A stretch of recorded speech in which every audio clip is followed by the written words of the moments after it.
Healing Hands Health Society presents Dental Webinar Series. We have planned a series dental webinars to keep you abreast of current practice. This series on prosthodontics will be via Zoom, Facebook Live. Presenters are drawn from dental schools in the USA, private practitioners from around the world. To register for future webinars, visit www.hhands.org/dental-training. For future inquiries, contact Facilitator.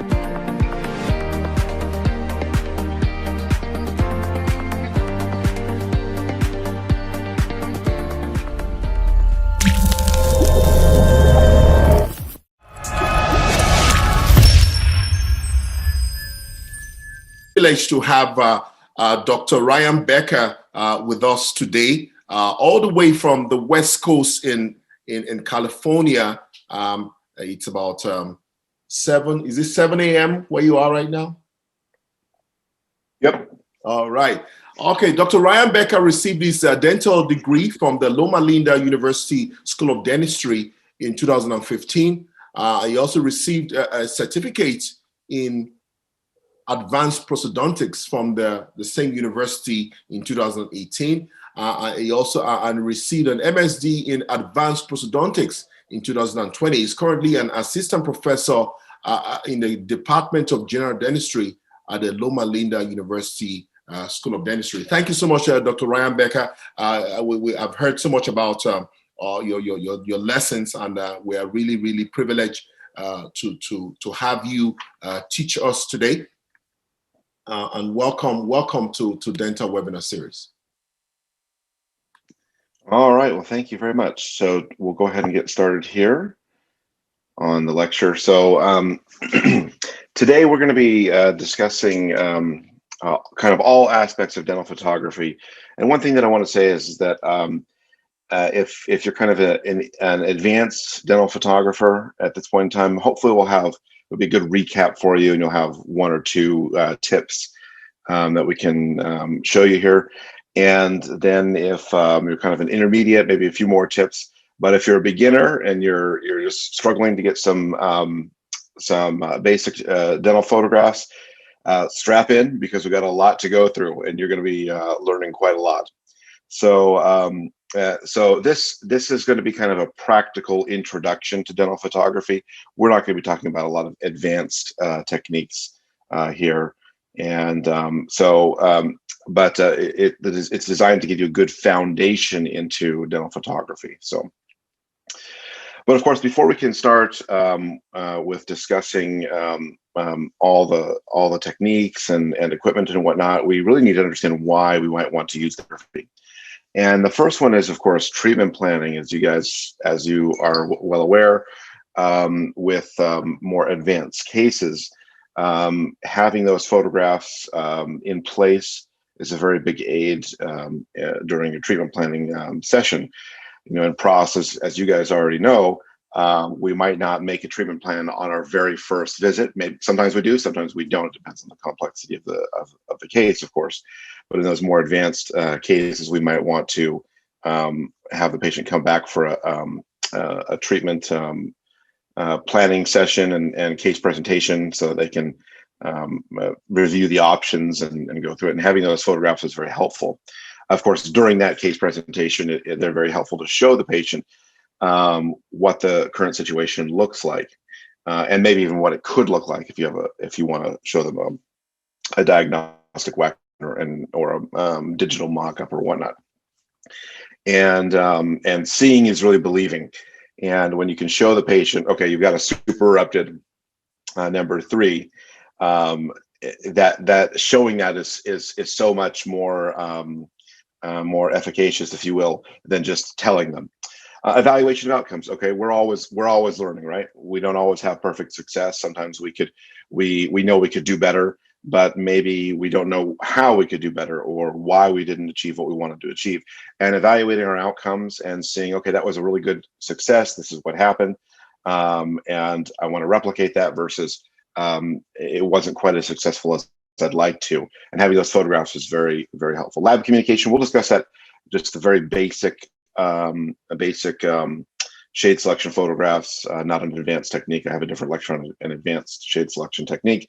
But communicating with our lab is extremely important, and having photographs, for instance, evaluating a smile line if there's a cant or whatnot, and also shade selection are very, very important. So for general dentists, this I think is one of the most important things is sending off how many people do we come in to see us and everything's A2, right? All crowns are A2, and that's not realistic at all by any means. So communicating with your lab with at least basic shade selection photographs is very helpful.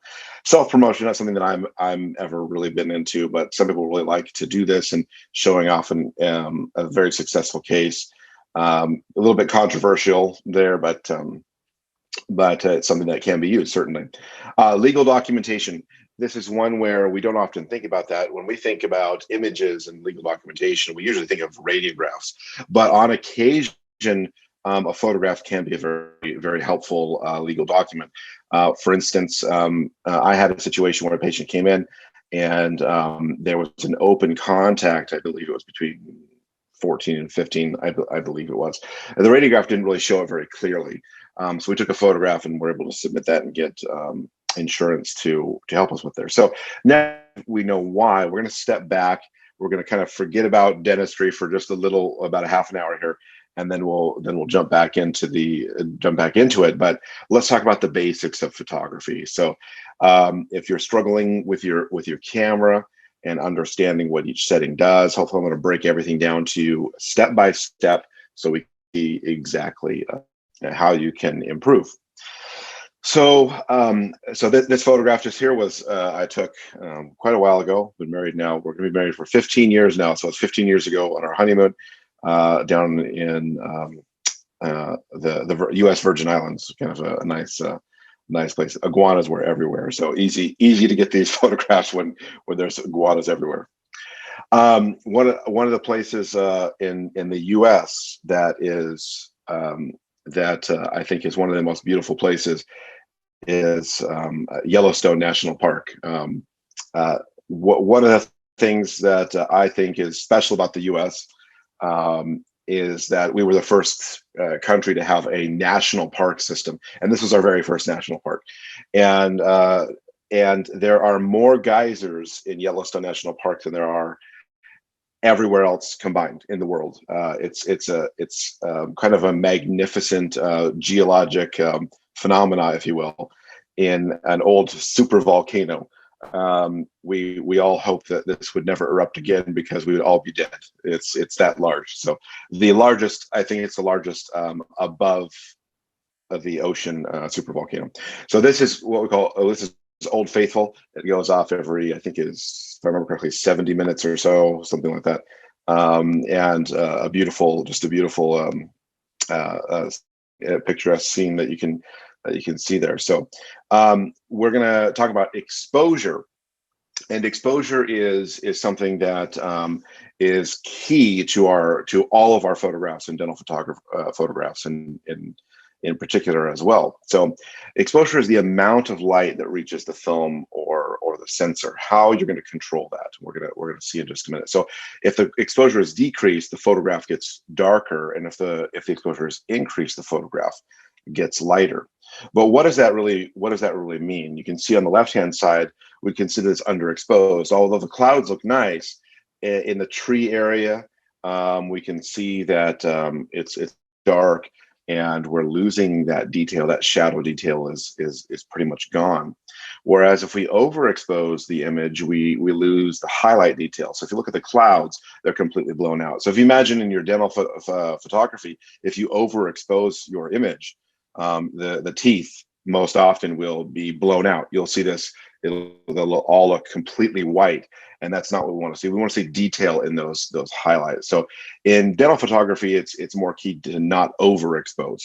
But in general photography, we don't want to overexpose or underexpose either. So we want to have a properly exposed image where we can have no loss of detail, or at very least, sometimes we're not going to be able to lose no detail, but we want to lose as minimal amount of detail as possible. We might have to sacrifice one under the other. For instance, in dental photography, you're probably not going to be able to expose the teeth properly and expose the back of the mouth properly either. With the oral cavity, we're not going to be getting as much light into the uvula as you would the teeth, right? And so if the patient is slightly open, you might not be able to.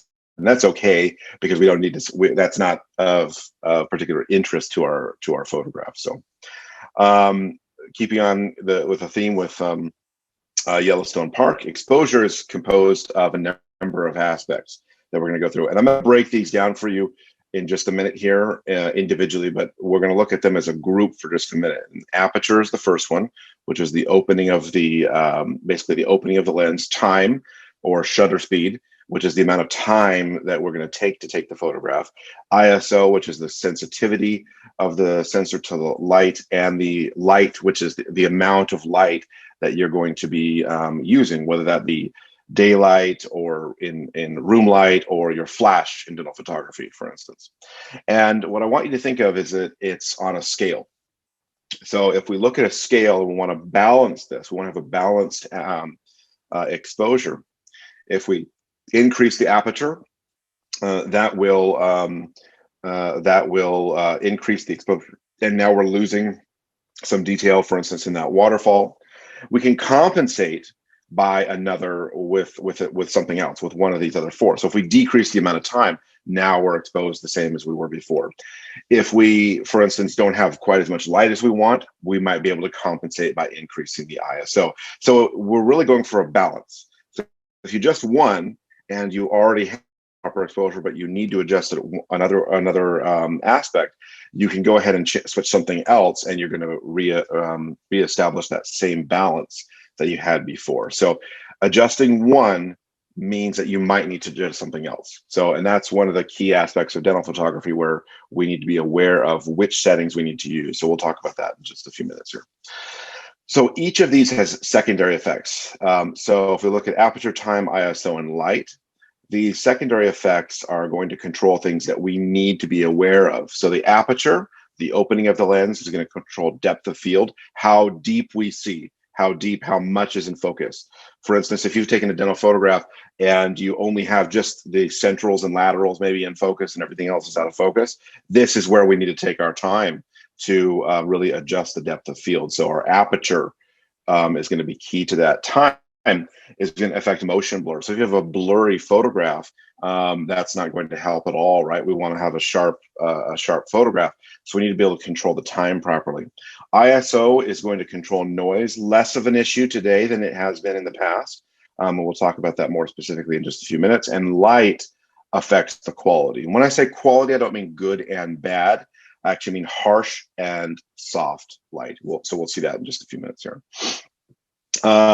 This was just out in my front yard a number of years ago. Daylilies, they're quite easy to grow, actually, at least in Southern California here, and they're pretty beautiful. So aperture is the ratio, and that's key. Ratio of the focal length, which means whether you have a 50 millimeter lens or 100 millimeter lens, 200 millimeter lens, to the diameter of the pupil. The pupil is the opening of that lens, and so this is actually the equation n equals f over d.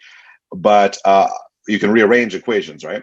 So D, diameter, equals F over N.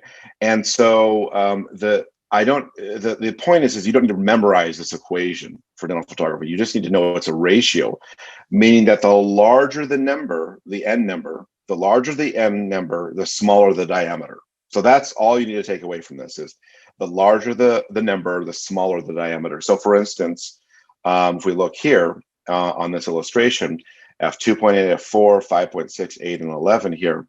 f2.8, the smallest number, is the largest opening. And the reason why is because it's a ratio, right? So because we rearranged that equation there. So the smaller the number, the larger the diameter. And the larger the number, the smaller the diameter, okay? And so this is just kind of a brief example illustration of what it might look like. So by opening up that lens, by opening up the iris or the aperture, we're allowing more light to enter. And if we what we call stop down or decrease the diameter of the pupil by closing blades down, we have less light in. So again, f11 has much less light, smaller diameter, than f2.8, which allows more light in, larger diameter. And remember, we talked about those secondary effects, and depth of field is the secondary effect that is directly affected by the aperture. So depth of field is the distance between the nearest and farthest objects that appear sharp. It's actually is all about your appearance, the appearance of the sharpness, and so it is a relative term, actually. So the key is that the more open that the lens is, the less depth of field you're going to have. Okay, so if you want to if you say, oh, my image is underexposed, I want to open up the lens and allow more light in, well, now we might not see clearly. We might not have the depth of field, and everything in the post-sphere is going to be out of focus, for instance, right? So we need to be able to control this properly. So the more narrow our pupil is, the greater the F number, the greater a depth of field you're going to have. So by having that greater depth of field, we're going to be able to see more in focus. So if you're struggling with, man, my anterior teeth are in focus, but all my posterior teeth are completely out of focus, this is where you need to control this setting. Is you need to have a higher F number, which means it's going to be closed more. So here in Southern California, in Redlands particularly, we're known for our oranges. I know Florida gets all the fame typically for the oranges, but we grow a lot of oranges here. Unfortunately, they're converting a lot to housing complexes now. But anyway, this was in my backyard, and I did cheat a little bit on this photograph. It wasn't the orange wasn't exactly in the position I wanted it, so I cut it off at the stem and then tied it back up so I could get a little bit better photo. So a little bit of cheating on the photograph going on, but it was from the same tree. And then of course, sometimes we don't get the dew that we want, right? And so to make it interesting, we might have a little spritz bottle. But at any rate, this is in my backyard. But I wanted you to look in here and compare the two side by side. Okay, on the image on the right hand side, we can see that the front part of the orange, anterior part of the orange, if you will, from our perspective, is in focus. But in fact, the periphery, of the orange is actually out of focus, and then of course the leaves are completely out of focus behind it.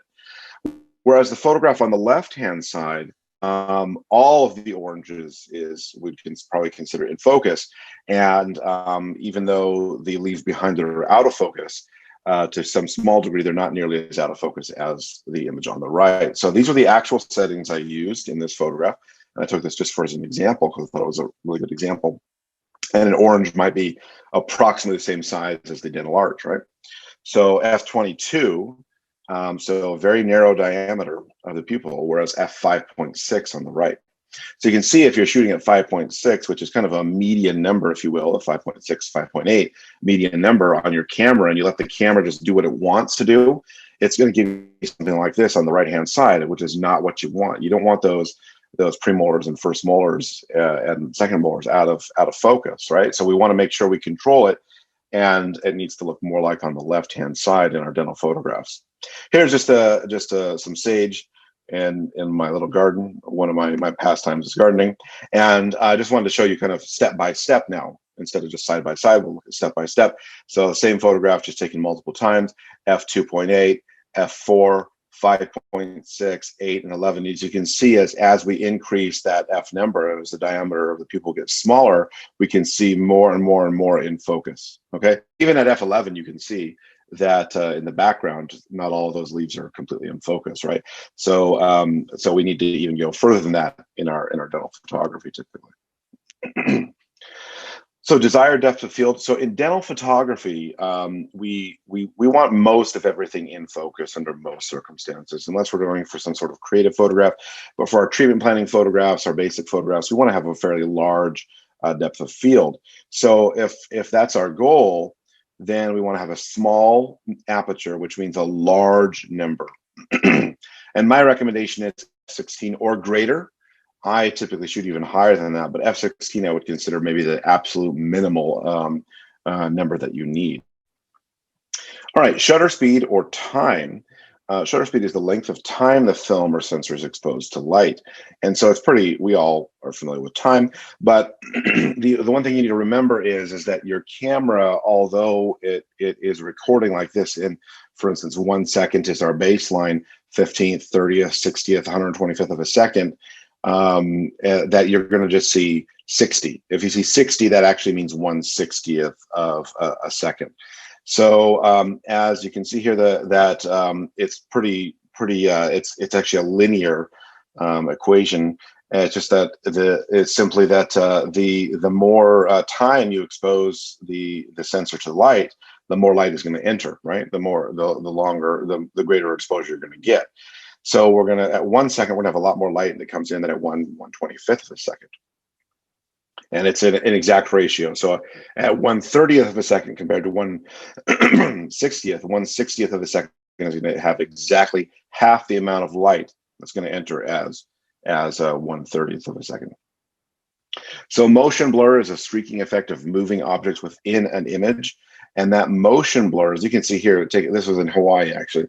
Take a look at the waterfall cascades, and really waterfalls cascades, and you can see how the water is kind of blurring, if you will, and that's because it was shot at a fairly slow shutter speed.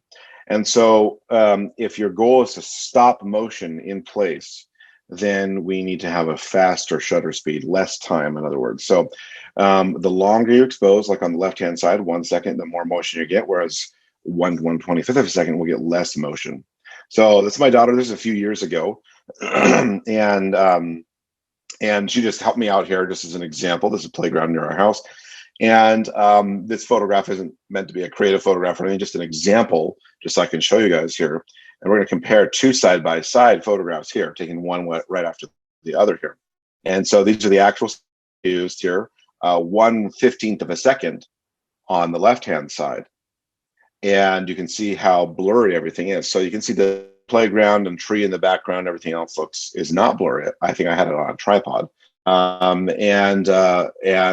the parts that are moving are completely out of focus, right? They have that motion blur to them. Whereas on the right, at 250th of a second, so significantly faster, right? We're stopping that motion. Now, if we were to zoom in really closely, we might be able to see a little bit that actually does have some motion to it, because it is in motion, right?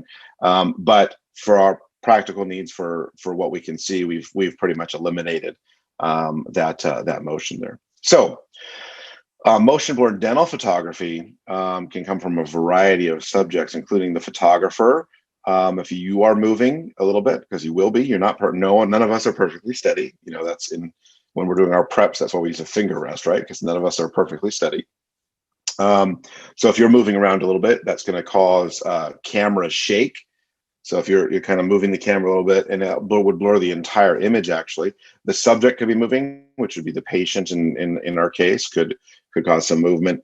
And then in many of our photographs, we're going to have a mirror as well. So we could have movement in the mirror as well, and that can result in some motion blur.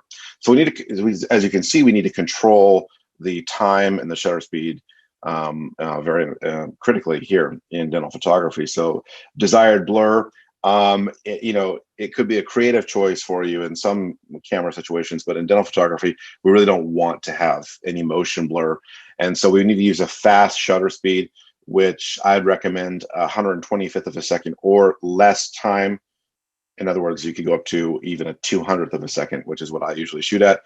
And we're limited. We are limited. Okay, we'll talk about that in the equipment, but we actually are limited into how fast we can shoot in dental photographs, because a flash can only actually what we call sync or react to a certain speed, and that number is usually 1/200th of a second.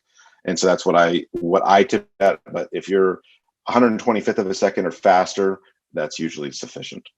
All right, moving to, this was in Ethiopia, and I understand some of you guys are from there, from Ethiopia. Man, was the coffee so good in Ethiopia. So got a good view of them drying out the beans here, and we love the coffee over there. It was great. So we did kind of a mission service over there in an underserved area. I understand there's not too many dentists in Ethiopia, and so those of you guys that are from there, you guys are doing amazing service to your communities. It's wonderful. The ISO is the sensitivity of the film or sensor to light, and so how sensitive is it going to be? And it's simply like time is a linear function. And so ISO 100 is our baseline. We can go down. We can, some of the cameras can go down from there, but usually most of the times we go up 200, 400, 800, 1600. And then it simply at a lower number is less sensitivity, and the higher number is greater sensitivity. And so our cameras now, you used to have to buy in film, you had to buy the ISO. So if you wanted high speed film, you had to buy that and put it in. Now we can change it photograph to photograph digitally, and you can set it at whatever you want to. And now cameras come that can shoot now 30,000 ISO, 60,000 ISO, some of them. And the technology is just incredible now in comparison to what it was. So noise is the random variation in brightness and color information. And the higher the ISO, the more noise you're going to get. That's the downside to increasing the ISO. And so here, back to Hawaii, here is just a photograph of a waterfall here. And we're going to compare these two side by side, ISO 3200 versus ISO 100. This is an older camera. I actually just sold this camera last week. Because I bought a new one a while ago, and you can just see them side by side. And most of you might think, oh, I don't really see much of a difference. So let's blow it up and we can see and look. And particularly in the darker areas of the photograph, the shadow areas, you can see how much more grainy it is on the left-hand side than the right-hand side. So, and much more clear it is, much more smooth it is on the right-hand side. So now this is an older camera, and newer cameras are much better at decreasing the amount of noise at a higher ISO. So in most photographs, and this doesn't go just for dental photography, but for most all of photography, we pretty much want the least possible. But newer cameras have less noise at a given ISO. For instance, ISO 800 20 years ago would be a horribly noisy photograph. And today, that's just, you can shoot it that way, any problem whatsoever. You're not going to have an issue. And again, like I said, some of these cameras are going to 30,000, 60,000 ISO now. So my recommendation is to start at between 100 and 800. I usually actually shoot about 400, but even at 800 ISO, you're not going to get with a more modern camera. If you have a camera within the last 10 years or so, even, I mean, 10 years or so, that's pretty reasonable. You should be fine to shoot within 100 to 800. So I like to do little studio photographs for my kids so we can embarrass them when they get older, right?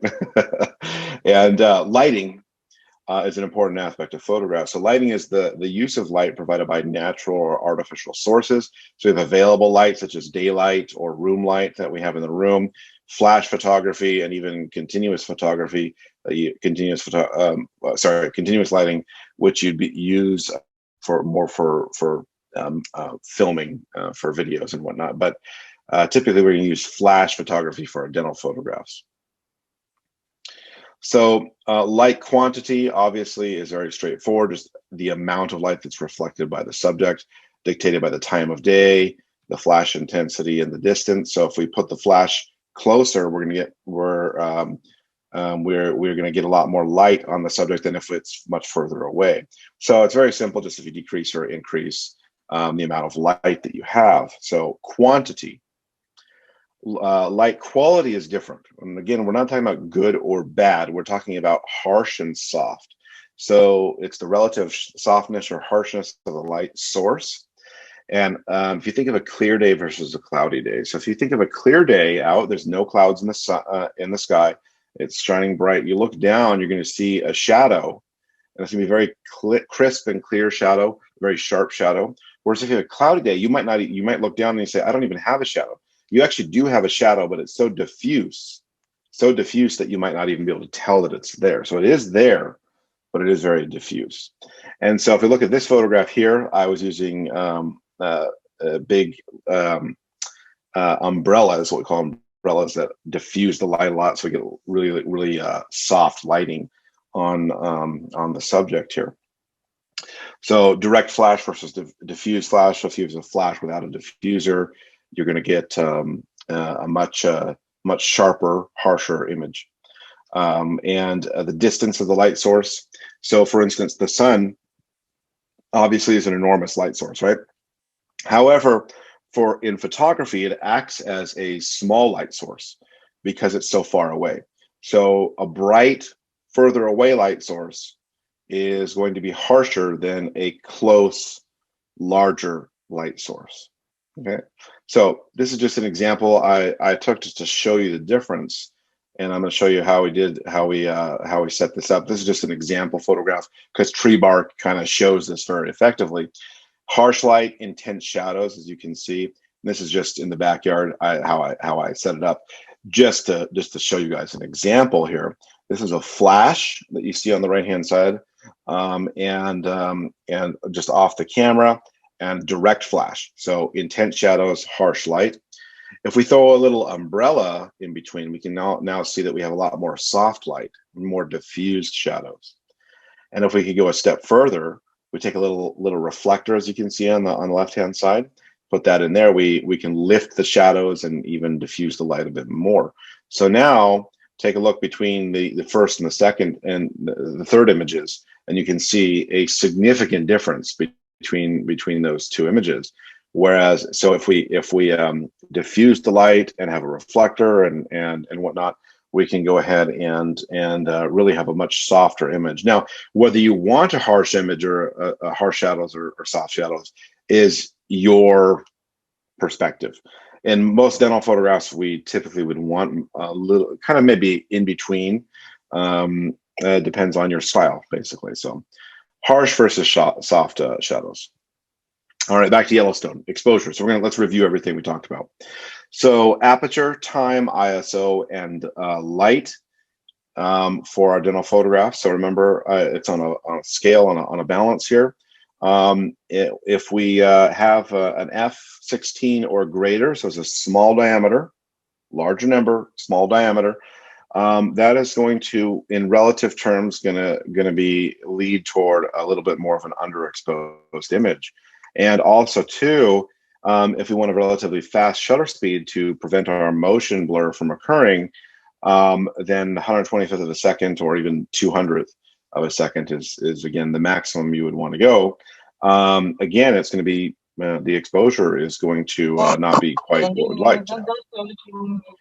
So we need to compensate with ISO. So an ISO may be 400, 800, but at least 100 to 800, and having sufficient light.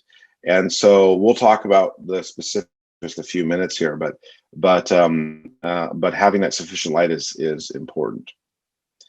So cameras have automatic exposure settings. So automatic exposure is a mode that sets all or most of the settings. So you might see auto, or this on Canon, it has this little green rectangle, or P.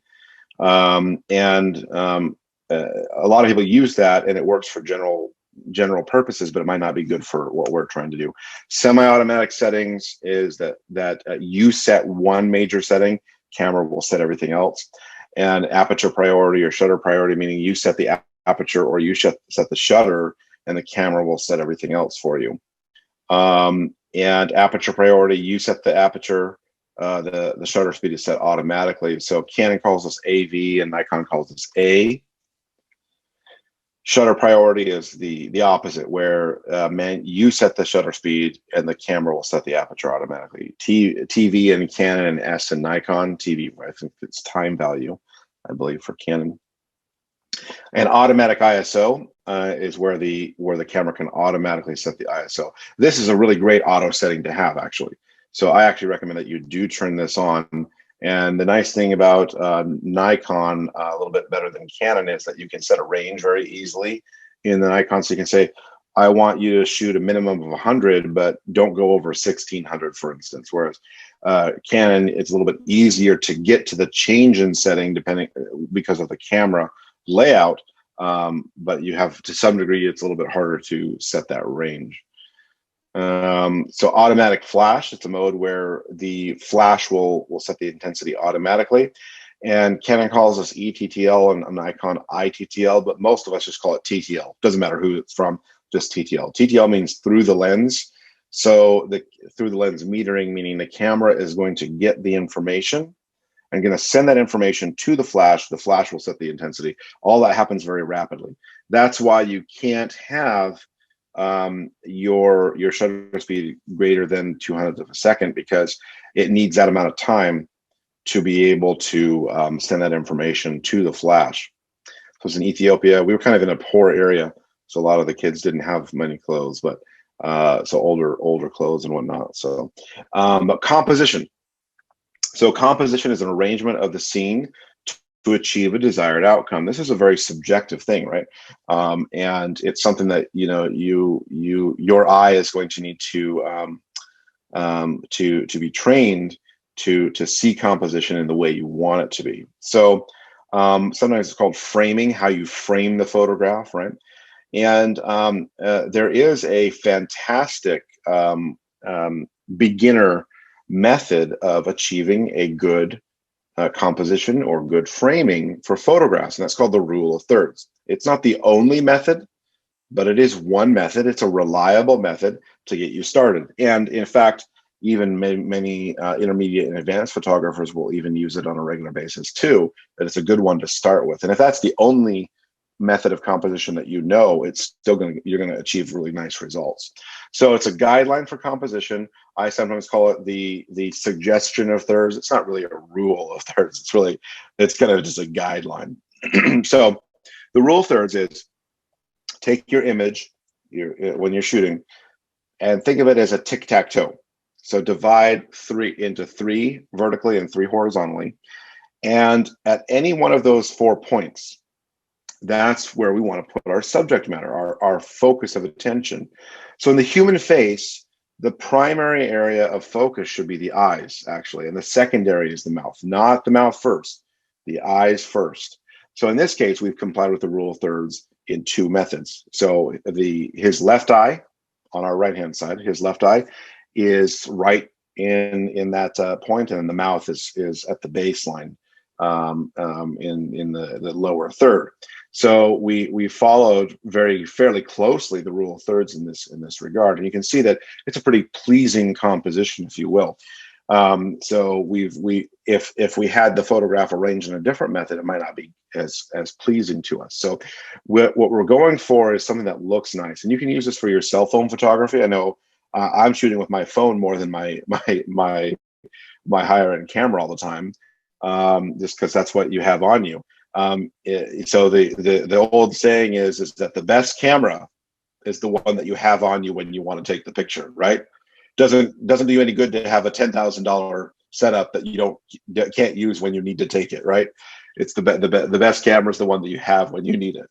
So that's why cell phone photography is so prominent these days.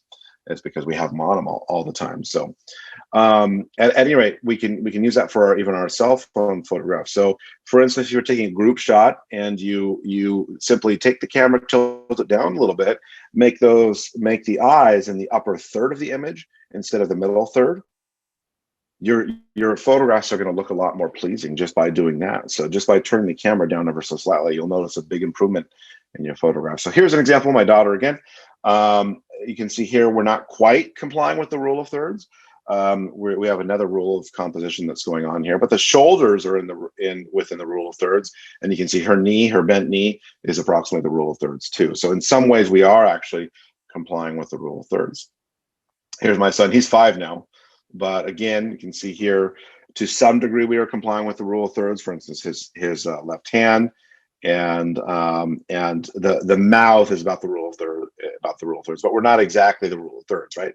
So you can see that even though I would say that these photographs are well composed, that doesn't necessarily mean that you have to follow the rule of thirds always, right? It's a suggestion, it's a guideline, it gets you there most of the time, but it's not the end all be all of all photographs. So, okay, so hopefully that was a good overview of the basics of photography, so we can take those concepts and now apply them toward dental photography specifically. So one thing I want to say is that during this lecture, I will point out when a photograph is, I think it's important when a photograph is not mine, that I'll point that out. So all these photographs so far have been my photographs. There are a couple here in this next session and in the following, the last section that are not mine, and I got from the manufacturer's website. So the bottom left, the retractors and the mirrors you see on the top were my photographs I took myself, but on the bottom left and bottom right hand side, those are from the manufacturer's website. So I'll just, as a caveat, just to make sure that everybody knows, I didn't take those two bottom photographs. That was from there. And this background here was a stock image I got. So camera systems. We generally have two systems we're going to look at. DSLR, what stands for digital single lens reflex, meaning that there's a mirror there that's going to flip up. And yes, I know it says, why do we have to say single lens reflex? There used to be a TLR, twin lens reflex, a long time ago. It hasn't been used for a long time, but basically the idea is that you are looking through the lens whenever you're shooting. And the point and shoot is just basically a smaller, more simple camera that doesn't necessarily have interchangeable lenses. There is a third category that is taking over at the moment, which are called a mirrorless camera. And that's, I told you I sold my old camera, and that's actually the camera that I have now is a mirrorless camera. But I'm going to lump that in the DSLR because for all practical purposes, it even though it doesn't have a mirror, it doesn't have a mirror to it that's going to flip up on you. It works the same way. It's basically an interchangeable lens camera. So we're going to group that the more modern cameras. So two DSLRs gives you maximum control, whereas point and shoots are a little bit more simple to use. You get the best quality images with DSLRs, but you still can get good quality images with point and shoots. DSLRs offer interchangeable lenses, but point and shoots are smaller and lighter. That actually is important, right? Because if we have a camera system that's really heavy, we could, first of all, we could drop it, but secondly, it's harder to control.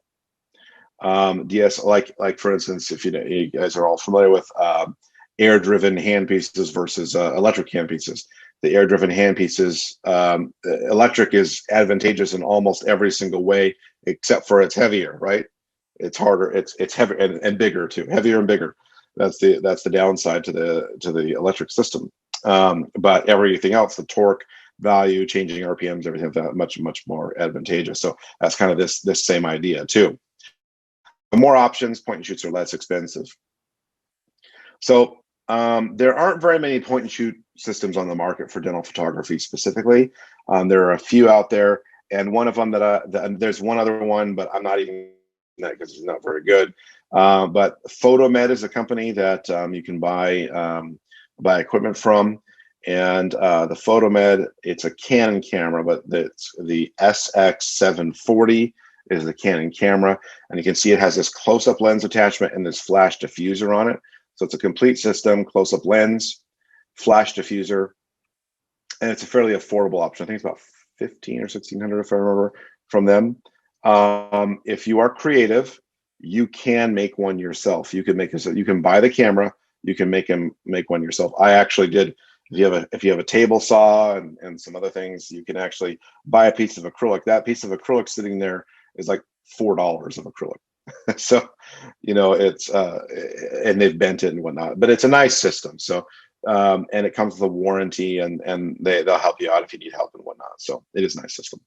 DSLRs, Nikon and camera are the two main ones that have been used, but there are many others on the market as well. Sony has been a newer player on the market, and they've come along and really given Nikon and camera a run for their money. I mean, my goodness, their sensors are fantastic.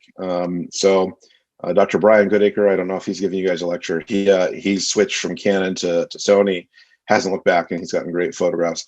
I have so much money invested in my camera, my Canon system, that I can't afford to switch.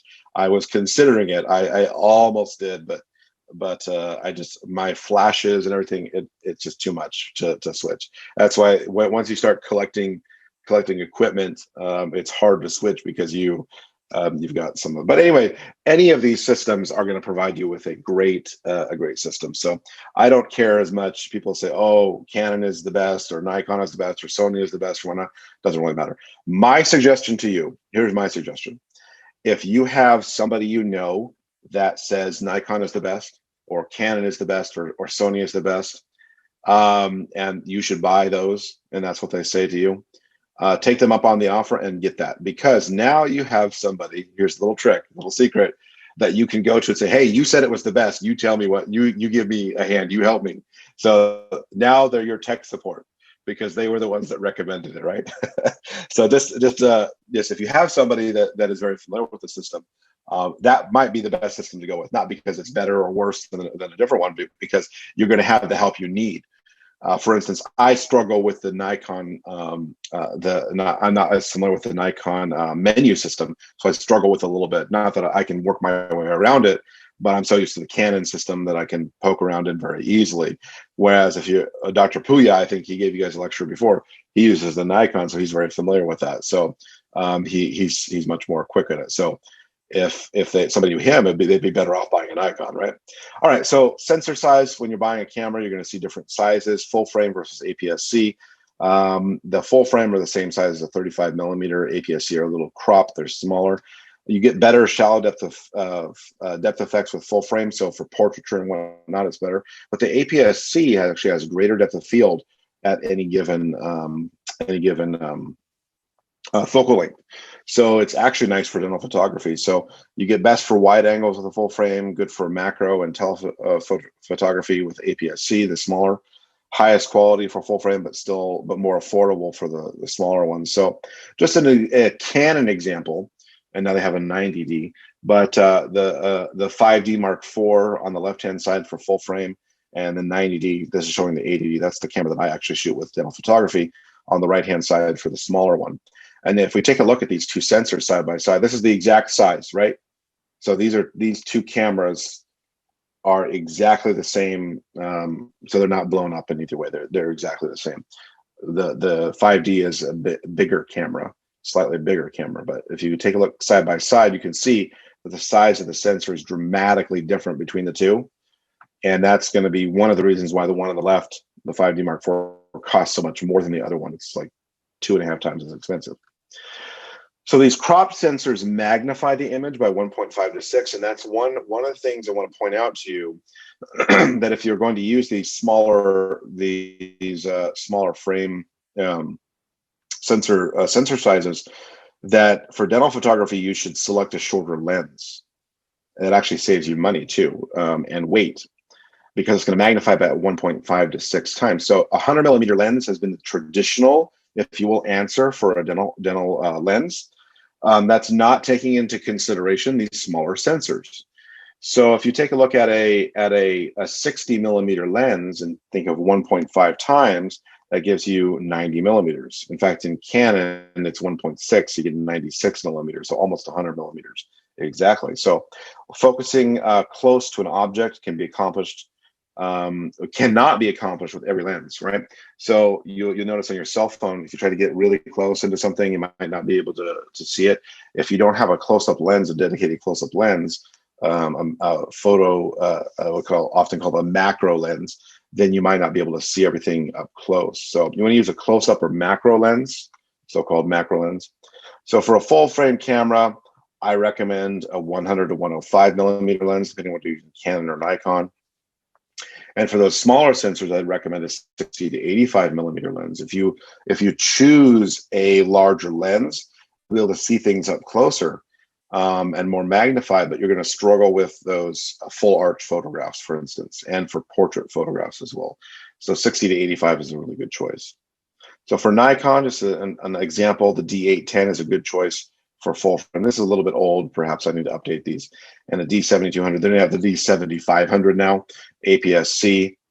And so my recommendation when people buy these is the 105 would be a good choice for the D810, the higher end full frame camera, whereas the D7200 or 7500, the 60 or 85 millimeter macro from Nikon is a good choice instead. And Nikon has a really cool flash system called the R1C1 macro flash system. And it has no cables, which is nice. It's wireless. You can add more than 2 flashes. So it comes with 2, but you can add more if you really wanted to. Some cameras don't need the commander. The commander is that unit on the top because it's built into the camera. Most of them now. But it does use those expensive camera batteries. That's the downside to it. And it does kind of buy these optional diffusers, SW11 diffusers that look like this. And so this is actually the way, this is exactly Dr. Puyah's setup right here. If you were wondering, if you saw his photographs, this is exactly what he uses. And he gets some great photographs here with these diffusers. The one downside that to the Nikon system is because the batteries, it's wireless. The batteries are in the flash units. It tends to be a little bit more front heavy. So that's one downside to it. But otherwise, it's a great system. Now, before we continue on, we'll talk about Canon suggestions here. But before we continue on, one thing I would say is if we're on a budget, right? We have a budget. The one area I would not skimp on your money. Don't skimp on the flash, okay? If you have to buy an older or lower end camera, I would buy a lower end camera or an older camera rather than buying a cheaper flash, okay? I know that sounds weird. That sounds strange. What, don't I want the latest and greatest camera? Sure. But even cameras from 5 or 10 years old are still really good. But a cheap flash is going to cause you headaches.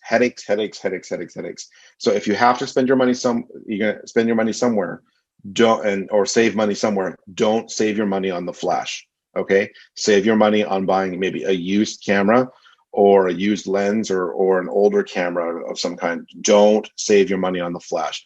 So the number one problem I see with our dental students is, and with other pros residents that I've helped in the past, is the flash. That is again, 9 times out of 10, the problem is the flash. So don't cheap out. I would highly recommend you buy a first party flash from Canon or Nikon or Sony or whatnot, not a third party one. There are some third party ones, and in fact, our dental students get one from PhotoMed. So it's a third party one, and it works fairly well. But still, their number one problem is the flash. Even though it's a decent system, even though it works well, that's the problem that they have, is the flash. So to save yourself headache, my recommendation, just don't cheap out on the flash. Okay, I can't say that enough. I really can't say that enough. Don't cheap out on the flash. Okay, so Canon 5D Mark IV would be a decent full frame option. The 80D, now the 90D for APS-C. I shoot with the 80D. There's no real reason to upgrade from one to the other. I mean, it's better, but it's not that much better. So the Canon has a 100 millimeter macro lens, a really fantastic lens, and a 60 millimeter macro lens, which is much lighter and easier. And that's why I shoot with the 80D, and the 60 millimeter macro is a light system, very easy to work with. And Canon has 2 different systems. Neither of them are wireless, so that's one disadvantage. But the advantage is that the batteries are in this commander in the back. So you can see they're both tethered options. So both of them are tethered. They both use AA batteries, which I think is a big help, because AA's are so readily available, whereas those other, I can't remember the name, the smaller camera batteries are a little bit more expensive, harder to find. Easy to use, more customizable for the twin flash. The twin flash is very similar to Nikon's system, and the ring flash is less expensive. It's easier to use. And you can buy these little diffusers, third-party diffusers that go on the twin flash, which I'd recommend if you get those. But for simplicity, I would recommend the ring flash over the twin flash. It's easier to use.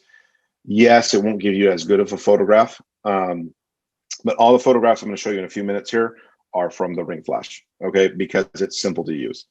And again, I think the camera that's easier to use is the one you're going to grab first. So the photographs I'm going to show you in a few minutes here in our actual dental photography section are not going to be the best photographs you're going to see. Okay, that wasn't my goal. My goal was to give you a practical solution that is relatively easily achievable. Okay, reliable photographs, not these fancy photographs with diffusion everywhere and whatnot. I mean, I don't think it serves you guys to show you an example of a $30,000 setup in studio.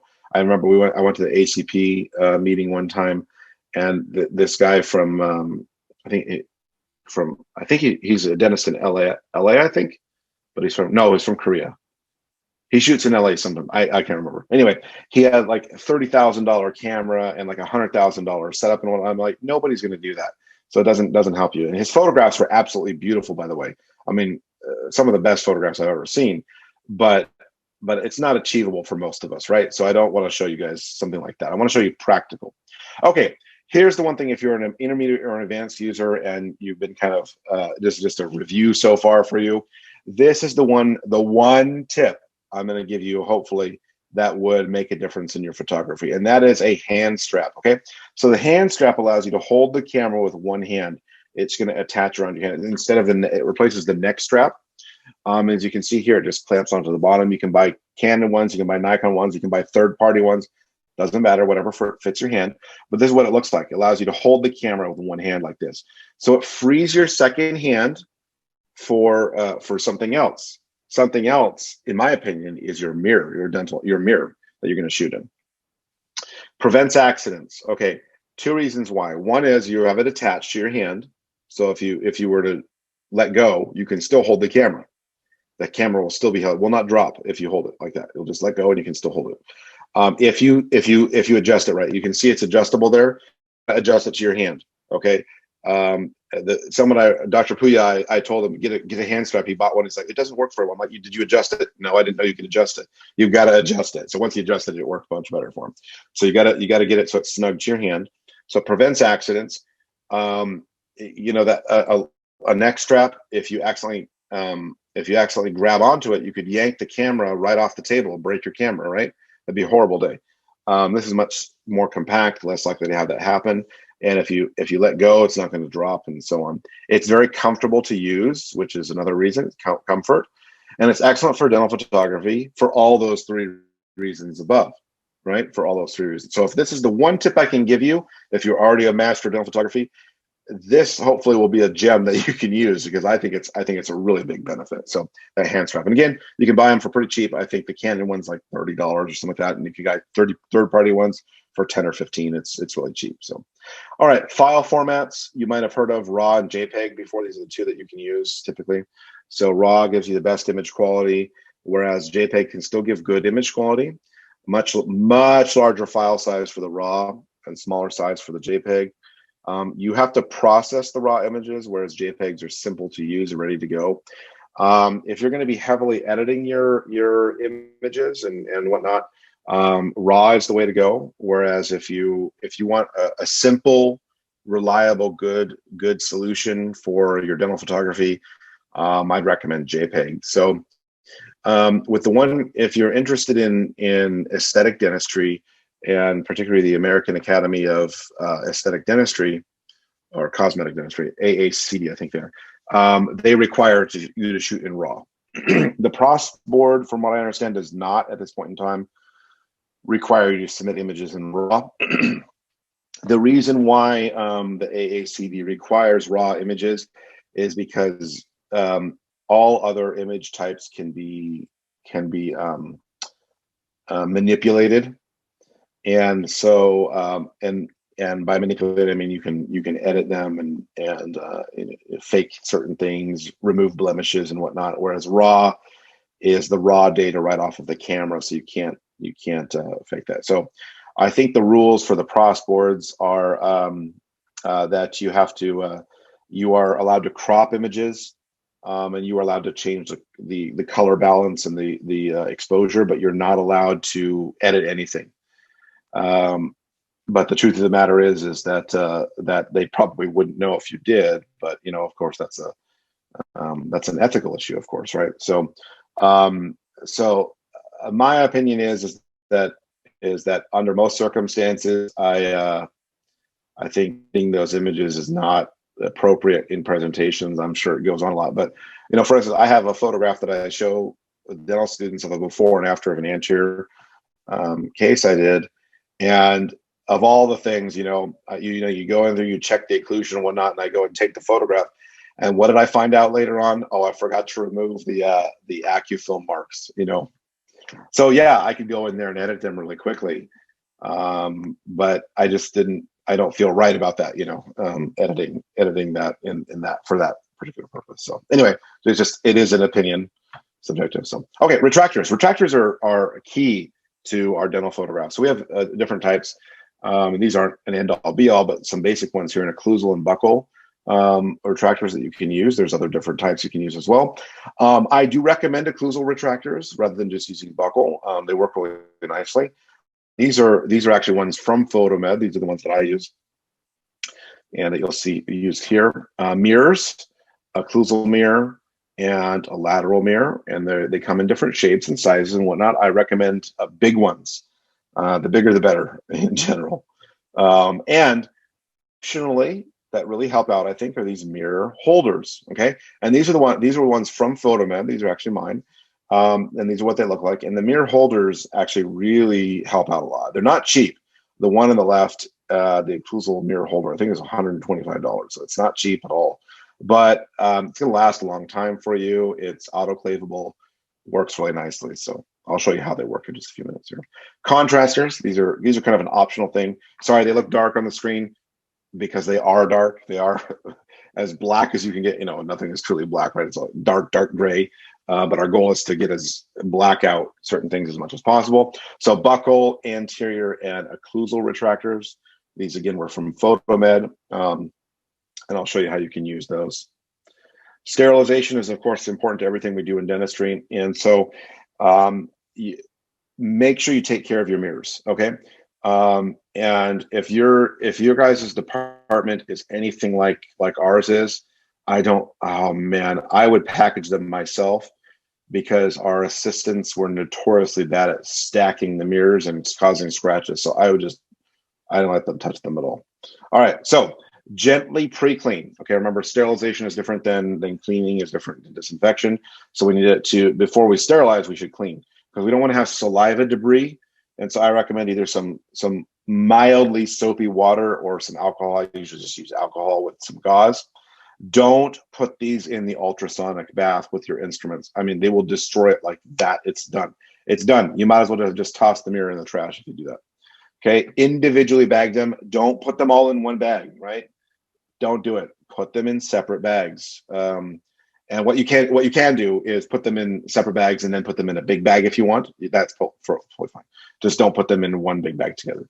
And if you're paranoid like me, you can even wrap them in a little bit of gauze before you put them in the bag. So this is what it looks like when you do that. So I just wanted to show an example of what it looks like here. Some backgrounds if you're doing portraiture, which many of you guys I'm sure will be doing. You can use black or white. The only difference is that for white backgrounds, you need to also illuminate the white background typically. Now, in older textbooks, you'll see blue backgrounds. I don't think it's used as commonly today. Kind of, I don't know. I don't particularly care for blue. You can use blue, but I don't think many people are using blue any longer. But a lot of older textbooks, you'll notice, use blue. Okay, so let's move on to our clinical technique. And I just have to always shout out and thank a few people. Dr. Rami Amoon, who was one of my colleagues who shot the photographs of me shooting the photographs. So those are anything that you see of a camera setup is him, because I can't take two photographs at once, right? Oh, it looks like there's a question here.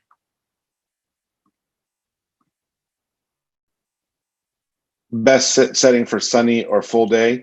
I shoot everything day to day on aperture priority, trying to close. So that would be my recommendation, aperture priority. And a sunny or full day, you can drop your ISO way down, only like 100. Even a cloudy day, you can do 100, 200 is perfectly fine.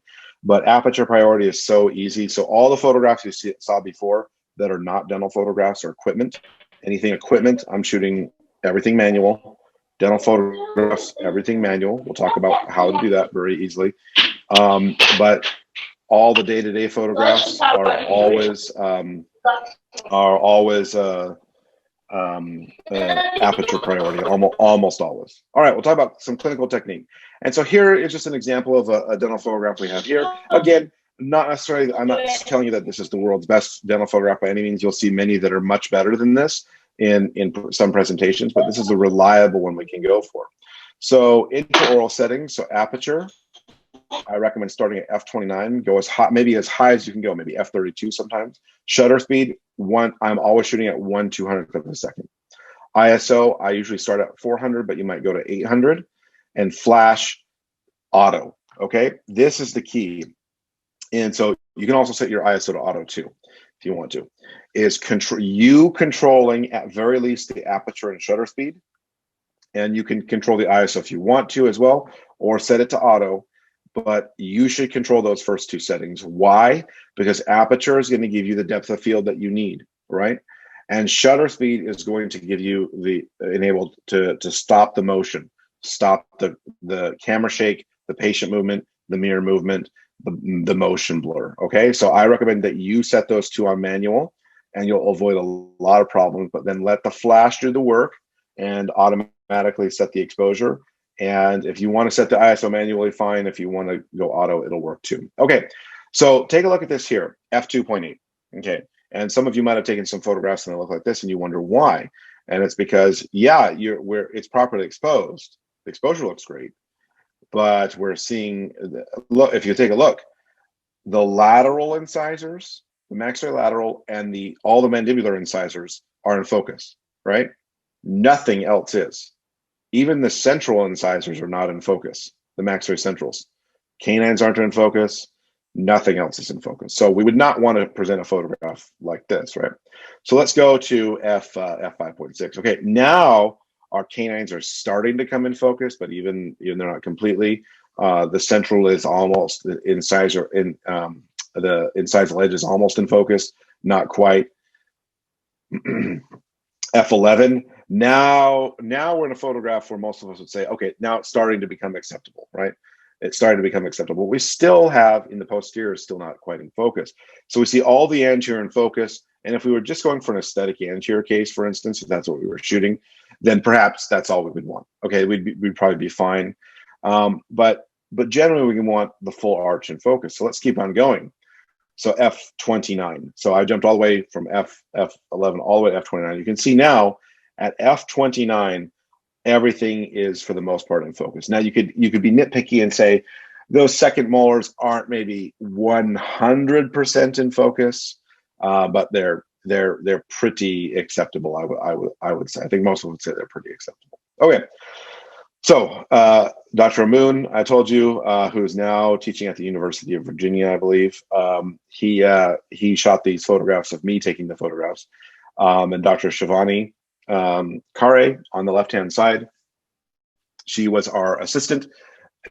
And one of my classmates she was a perio resident in the bottom here. So. Okay, and so we can see here a good assistant is essential to its success. Make sure you have an organized armamentarium. And again, don't stack your mirrors, right? If you stack your mirrors, they're going to scratch. So set them on a clean surface. Okay, this is my paranoia here.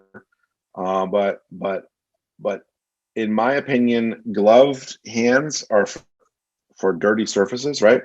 So if I have a gloved hand, that I'm saying that my hand is infected. My hand is the glove is dirty.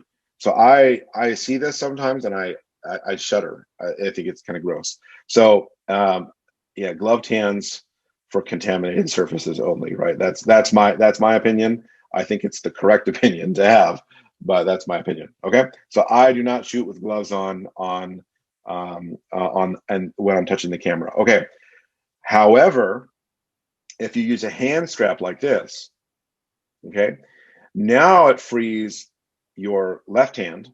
Doesn't matter if you're left-handed or right-handed, you're shooting with your right hand, right? You have to because the shutter's on the right-hand side. Now it frees your left hand to hold something like a mirror. So that's what I like to do. I like to hold my mirrors myself with my gloved hand and have my other hand free. To say, well, how do you adjust the settings? Well, I've adjusted them ahead of time. So I've already adjusted them, and I have the auto setting on the flash, perhaps the auto setting on the ISO, and now the camera can think for me in terms of exposure, but I've locked in the settings that I need to have. the shutter speed, and the aperture. So those are the other two settings I need to worry about. So frontal view. So we're doing a frontal view. We want to have the assistant behind us. We want to have the patient in a supine, sorry, a fully upright position. And the other thing too is don't forget that your dental chair can move up and down, right? So don't kill your back, right? Raise the chair. So it should be more. Yes, still hunching. The patient was taller. Then perhaps I wouldn't have to hunch a little, but this is much better than being here. So here back again, see, you're just going to kill your back like this. So come up here. Okay, now unfortunately, you really, in dental, you really can't be using eye protection, eyewear, because it's just going to get in your way.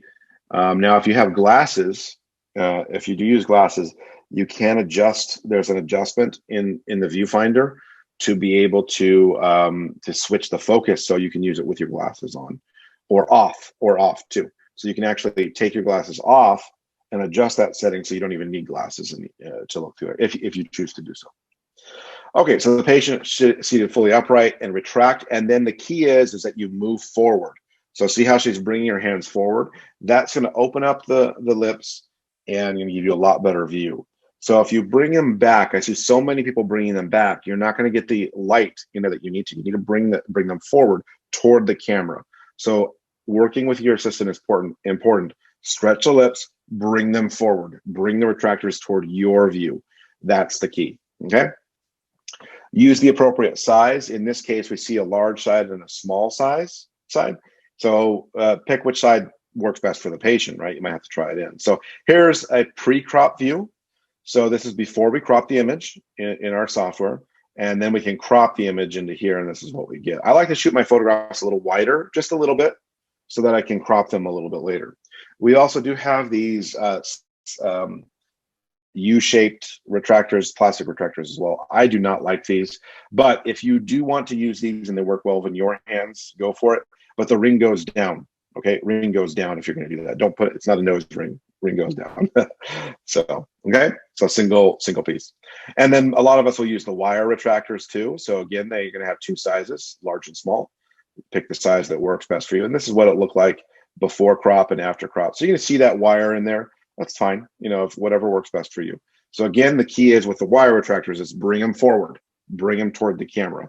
So place them in, bring them toward the camera. If you bring them back, you're not gonna get the view that you need, okay? All right, so if we want to, in PROS, not necessarily we have to, but an option, MIP, and then we can go into protrusive, and you can see that she does. This is actually protrusive. I know it looks like left working. This is actually protrusive because she has some problems with the disc.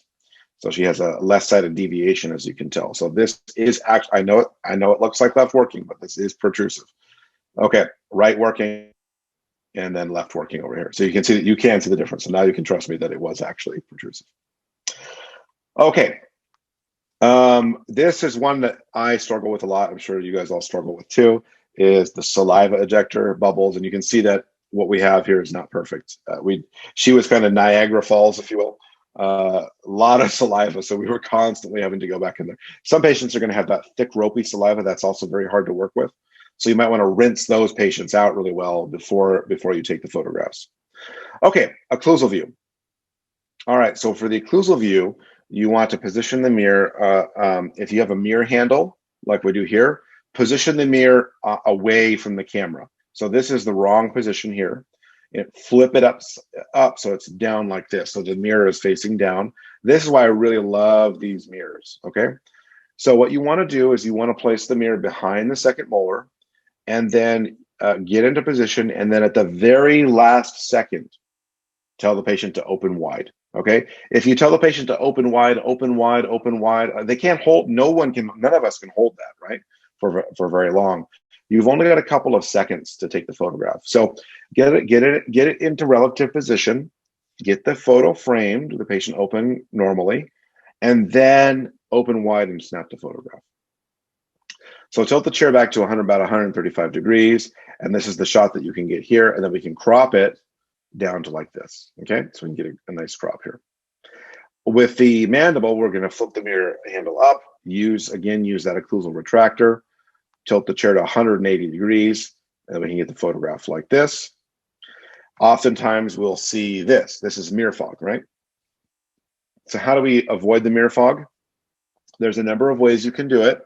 The first way, the way that I prefer, is using some hot water. Yes, hot water in a bowl, and then after you take it out, it's going to raise the temperature of the mirror, and just like the heaters in the rear view mirror, it's going to decrease the amount of fog that you get because the temperature is higher. You're going to get less condensation. The reason why we get condensation on the mirror is because the mirror is colder than the oral environment, so it actually will have condensation there. So by raising the temperature above, you'll minimize or won't get condensation. So wipe it off with some a towel, or gauze is even better, and then you should be able to get a photograph like this. Some mirrors, occlusal mirrors, have a little handle like this, and that's perfectly fine as well. However, you're going to probably end up seeing a little bit. That's why I prefer the larger, straighter mirrors. Okay. You can also use a Brannemark retractor. So a Brannemark retractor is a wire retractor that is specifically designed for an occlusal view. You can get something that looks like this. You can also use the wire retractors to get an occlusal. So they look like this. Use the small ends and make a V. And then lastly, an optional view would be to, instead of laying the patient down in a supine position, you can't, for the maxillary, you can actually, into a vertical, you can lay them down into a semi-supine position and shoot from behind. So that is an alternative view if you prefer that. Okay, so that's alternative position. All right, let's talk about lateral views. So you're going to use a lateral mirror, and if you take a look here, you want to use the retractor on, and this is the patient is using the retractor herself here. It's nice because it can be gentle. They can hold it very easily, and they can hold it back. Now, remember how in the anterior view we wanted to bring it forward? You actually hold it back in this regard. So in this particular view, you can see I can't see the second molars, and so the mirror is simply too close to the occlusal to the buccal surfaces of the teeth. So the mirror is too close to the dentition, and we're going to get an image that looks like this. So see how the second molar is obscured from view, and we have mirror fog all over the place, even though the mirror is heated, because the mirror is touching the gingiva. So inadequate view. What we want to do is we want to pull the mirror out, okay? So having that mirror handle helps us a lot because it makes the leverage in a very favorable position. We don't want to be fighting the cheeks. So I really enjoy mirror handle, and so now we can see that we can see those second molars, and we mirror fog. So pull the mirror away, you're putting tension on it, and you can get a view like this. Okay, so not all of us have that mirror handle. What will we do if we don't have the mirror handle? Again, I recommend it, but if you don't have it, you can still work with it. So a lot of times you'll see this. This does not work. You hold it like this. What you need to do is have a firm grasp back toward your wrist. Don't hold it out like this, forward. The mirror should not be here. The mirror should be toward your wrist, back here, like I'm holding it, as you can see. And then you're going to hold it like this. By the way, one thing I didn't show here is when you place these mirrors in, what you want to do is have the patient open, slide the mirror in horizontally, and then rotate and pull out. Do not stick the mirror straight back in, because you're going to hit the gingiva, and even though the mirror is rounded, they're going to jump out of the chair because you've smashed the buccal gingiva, and it's painful. And then, so be kind to your patients. Horizontal, go back, pull, stretch the cheek, and rotate at the same time into position. Okay, so hold it like you mean it. Hold the mirror like you mean it. That's going to give you a better view. Okay, firm grip. Okay, and again, I recommend the mirror handle because it makes it gives the proper leverage in the proper position, whereas you're fighting a cantilever almost, if you will, if you use one without the handle. Again, you can still do it. I'm not saying it doesn't work. Just you have to fight it. It is a little frustrating. So I think it's worth the money. Okay. All right. So then position the patient upright. Make sure the mirror is parallel or kind of perpendicular to the occlusal plane, but parallel to those buccal surfaces. And then you can have the assistant or you hold the mirror if you want to. And the assistant will be in the opposite side of the patient as you. And so here's a pre-crop version. Again, like I said, I like to get my photographs a little bit wider, gives me some room to flexibility to crop. So this is a pre-crop view and then a post-crop view afterwards. So in my opinion, going to the lateral incisor is about right. But if you want to go to the central incisor, you could certainly do that without a problem. So MIP, protrusive, right working and left working. And you can see the saliva, a little saliva bubble like we talked about. Sometimes it's hard. You take the photograph and like, oh, there was some saliva. I don't think it ruins the photograph, but it's kind of, it's just something that can be kind of annoying sometimes. So then switch sides with the assistant. And they get the same thing, MIP, and then protrusive, right working and left working finally. Okay. Anterior sextant, if you're doing anterior cases, what you want to do is take your contraster, so it's very dark, right? You're going to place it behind the first premolar, so about the embrasure between the first and second premolars, and have it upright, and then you're going to use those retractors. And then what you want to do is get into position first, and then, because this is not adequately retracted yet, but get into position and then retract at the last minute. So place the contractors behind the first premolars, pull up, and then you'll get a view like this, okay? So you can see that we've blacked out the bottom. Now, on occasion, you're gonna see some spots, and you'll see some spots in the next photograph on the mandible. That's maybe one area where you could, in Photoshop, you could touch that up if you want to. I'm not saying you should or anything like that, but you could and just say, and just blocking those little spots out. But if you don't feel comfortable with that, like I don't always feel comfortable with that, then I don't think it's a problem to have a little bit of black and little spots on the black portion. Okay, so pre-crop and post-crop. Okay, so again, I recommend, and I like shooting a little bit wider than what I want to in the beginning, so it gives me some room to crop afterwards. Okay, then you're gonna flip everything over for the mandible, seated upright, have the patient open as wide as possible, and then retract down. You can get a view like this for your anterior view. Okay, so horizontal overlap view, which is kind of a should we call it I haven't even thought of a term for it, a semi-sagittal view. Does anybody have a better term? Semi-sagittal, it's kind of in between frontal view and sagittal view.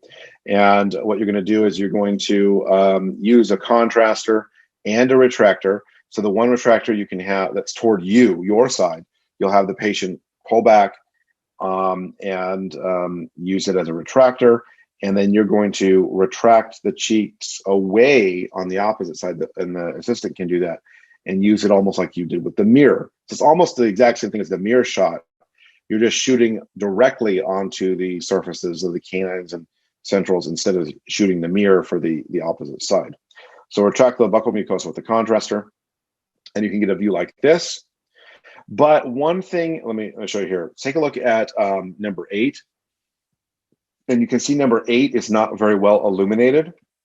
Number 9, 10, 11, 12 are illuminated very well, but number 8 is not. It's kind of dark. So what you can optionally do is unmount. This is optional, but you can unmount the ring flash from your camera and move it a little bit more frontally, if you will. So you're even like on a 45-degree angle. And then you'll get an image like this, where you're actually you're actually illuminating number 8 properly. So compare them side by side with repositioning, without repositioning, and I think the one on the left looks a little bit better. So, but again, optional. You can still get a good photograph without doing that, but it's nice to that. And then the opposite side. Okay, so anterior occlusal. These are the retractors that contrasters you can use, and these contrasters will come in either a pack of 3, or in this case, these ones were from PhotoMed. The reason why I like these is they are metal, they're bendable metal, and they have a rubber sheath to them, if you will. but some are just flat black metal. They're painted metal, which also work well too. That are not going to be bendable, and you can buy those for fairly inexpensively. And you just choose the right size. Okay, let me tell you that the most important part of this is not hurting your patient, and this is one of the things, even more so than the lateral mirror, that you could really hurt your patient with. So be very careful with these. Choose the right size. Do not use too small. And you're going to place it as close to the gingiva without trying. You're going to try not to touch the gingiva.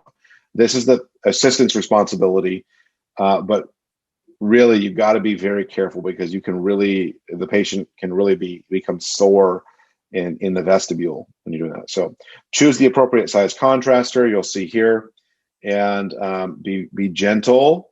Place the mirror behind the second premolar, first premolar, second premolar area. They can give you like this. She had a splint. In this case, of course, but and you can get a mandibular view like this. Okay, so and those are after cropping.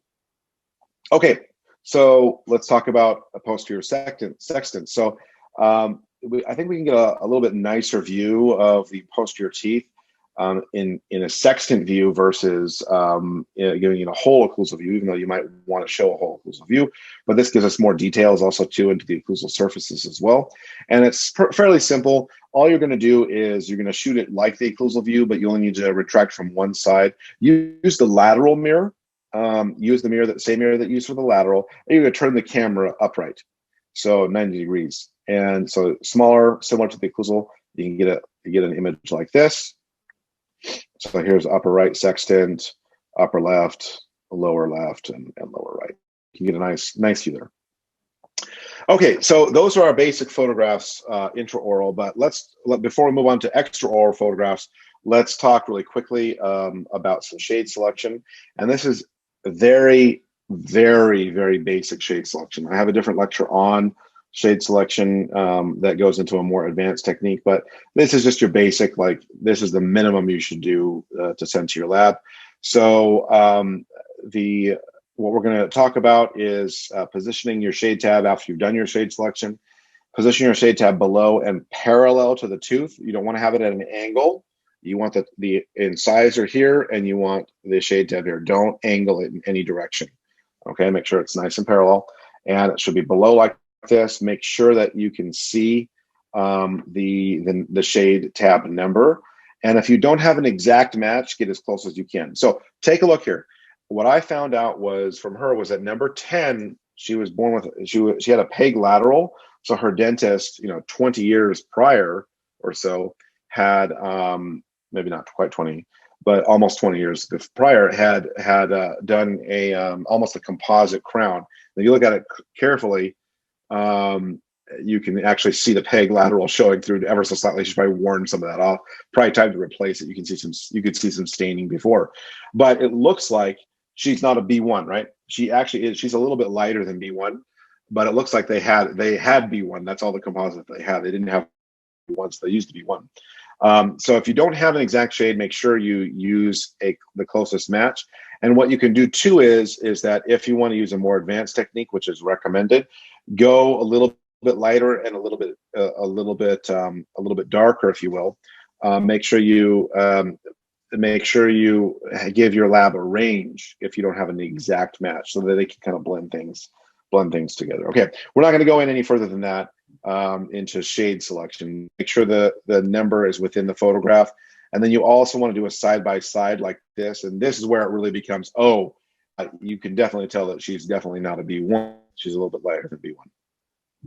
So provide the information to the lab tech. Okay, so if you're going to be using the twin flash, whether that be the Nikon or the Canon one, make sure that you position the flashes in the correct position.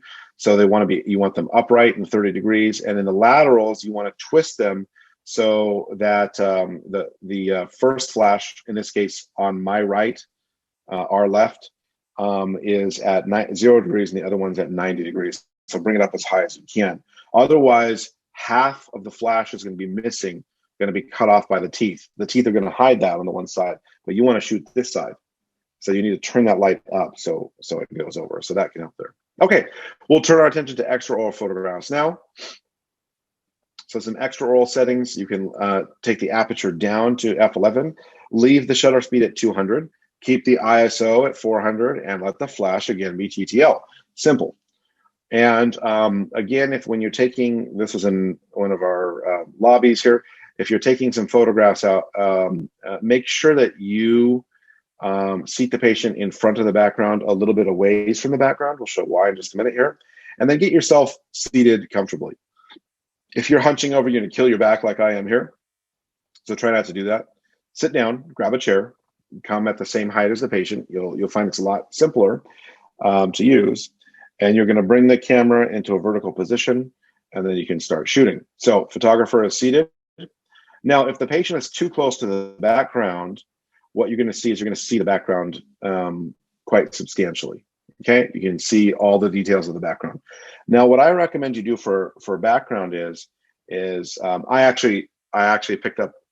I haven't done it in a while, but I actually I like doing new hobbies, and so I actually learned sew a little bit. So I sewed this for our department and gave it to them. But a felt background, simple felt. You can go to a fabric store and just for a few dollars, even just a few dollars, you can go ahead and grab some black felt, and that's all you need. Okay. So this was actually what I did was I made a polyester, black polyester on one side, black felt on the other, sewed them together. And then I took a dowel and put them in, and then sewed the dowel in, and then put hooks in the dowel, and then a string or a rope over so I could hang this. And then I can roll up. When we're done, we can roll it up with a dowel. So that's, and then in the bottom there's another dowel in there, so it's a little easy to do that. So that's, if you're into things, I'm into woodworking too. So it's kind of a fun project to combine different things. You're combining photography, woodworking, and sewing all into one. All right, so patient's a little bit too close, so background invisible. So pull the patient away from the background, and this is the patient at the correct distance, and so you're going to see the background substantially less.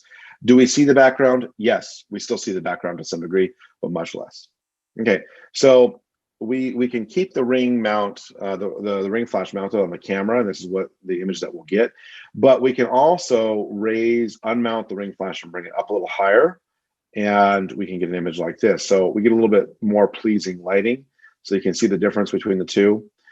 We do see a shadow underneath the chin, which is actually normal to see because light usually comes from above, right, not from front. So it looks a little bit more natural on the right.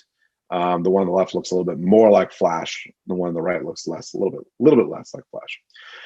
If you want to really go the extra mile, this is completely optional. You can buy some studio flashes, studio lighting, and this is what it would look like. So you can see the photograph here. This is what studio lighting. So you can see a dramatic difference in studio lighting, what you can get. We're not going to go into much more detail, but here's the left offset flash on the left, studio lighting on the right. You can see we talked about diffusion a lot more and contrast and shapes and whatnot. You can see the one on the right is a little bit more pleasing image. And you can look at the specular highlights in her eye. You can see the size of the light, which is the size of the umbrella that I use, much larger. And you can see that we see a lot more details in the hair and the face and whatnot. So another important thing is to position the head correctly. So the patient's head is too far down. This is going to be very common. They're going to look at you like this. So make sure that you're positioning the head properly. So this is what it would look like if the head is too far down. Okay, so patient's head tilted too far down. This is too far up. Okay, you want to have a nice view, horizontal. So what you might do is actually before you sit down, you might seat the patient, get them seated upright, and position their head first, and then take a seat and take your photographs. So this is the correct angle. Okay, so this is what it would look like. So make sure your patient's head is tilted, not tilted in any way. You can have them ever so slightly tilt. Now, what I found is that when you say, "Can you please tilt your head to the left?" They'll do this. Just say ever so slightly, just barely, and then they'll make a correct movement. Okay. So one thing we can do is at rest. This is kind of a repose view, and then MIP and a maximal smile here are some nice views to have. We can also get a sagittal view, a profile view, so lateral view. So turn the patient 90 degrees, And then again, same thing, and this becomes much more apparent to us. Patient's head is tilted too far down, too far up. We want to have a nice balance in between. They're looking straight forward. So one thing you can do is have the patient focus on a point in the room, and then tell them to move their chin up and down to get a nice view. And here's where we can really, in pros cases, we can really see if we're evaluating OVD and whatnot, trying to demonstrate that we can get a good view here, where we can see patient's head at the correct angle. So rest and MIP, not much of a difference, as we can see here, not much of a difference. And then a nice smile view here from the side.